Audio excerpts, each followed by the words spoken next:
Welcome to the Rugby Report. My name is Christian Boussier, and I, with Adam Black, will be your host for this week.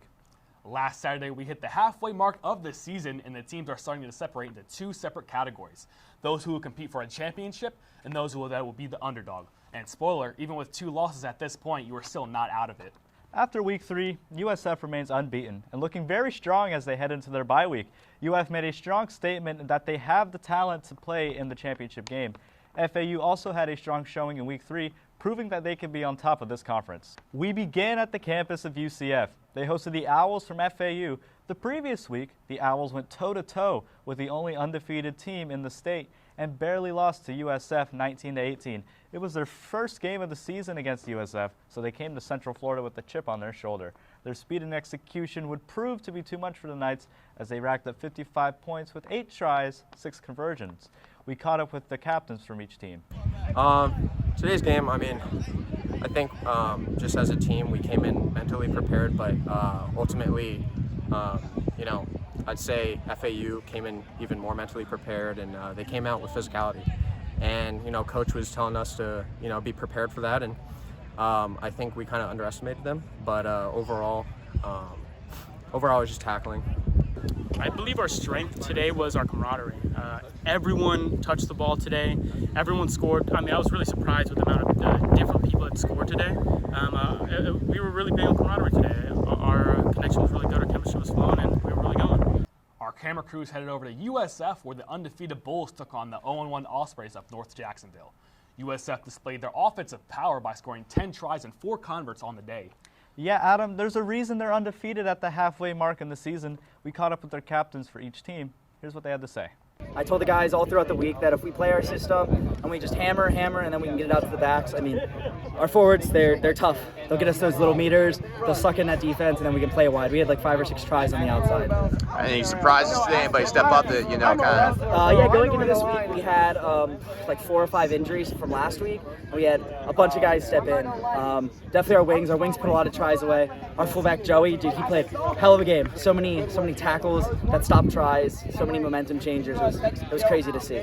Hi, I'm Matthew Eels. I'm with the UNF Rugby Club. Okay, so where'd you guys struggle at today? We definitely struggled on getting a cohesive attack set up, getting multiple phases in. We had a good structure, but we kind of dropped the ball on executing it. Okay, and what do you guys got to do to bounce back for next week? Just continue to grind, continue to shape every one of our guys as a cohesive unit so we can run the pattern that we've chosen and that we know can work. Our third matchup of the day pitted the Gators of UF against the Panthers of FIU.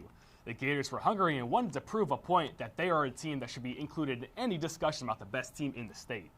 They immediately jumped out in front of the Panthers and never looked back. At the end of the day, they dominated on both offensive and defensive sides and would even win several defensive lineouts and would rack up 6 tries, 2 penalty kicks, and 5 converts. We caught up with the captain of University of Florida. Yeah, we had to refocus a little bit. We looked like, I wasn't able to go to last game, so we had to refocus our defense and offense. We just tried to incorporate. We're working on team fluidity and all that, communicating. At what point in this game were you go, okay, it's over? We're just going to have some fun? From the first whistle. First whistle? Yeah. All right. Every week on this show, we try to explain the game of rugby so you too can understand it. This week, Michael Gomez, head coach of FSU, explains scrums. So at a free kick, a short arm by the referee, you have 2 options. You can either tap the ball off your foot and start playing again, or you can choose to have a scrum. Most times you would do that as strategic.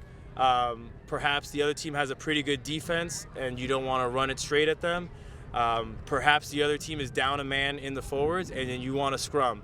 Another good option is, say, the defending team has had repeated infractions causing them to go short arm. Then you just keep the scrum going, keep the pressure, especially when you're knocking on that door to score. Once again, if it's your scrum, you should win that all the time. Is it a gift when you win the other team's scrum? It's a golden opportunity, absolutely. What kind of strategies are there when you're on defense in a scrum? Win the shove. Win the shove, and then loose forwards, apply pressure if the ball is retained by the attacking team. The game that I was watching the other day, seemed to be a lot of 90-degree angle turns in the scrum. Is that a strategy, or is that kind of happened by accident? Depends. If it's done intentionally, then yes, it's strategic. 9 times out of 10, it's improper technique or a mismatch. And do you put the biggest players up in front of the scrum, or how does that work? When you're on offense, it's your scrum. Do they switch positions? No. They stay in the. Substitutions are restricted based off of how many front row eligible players you have.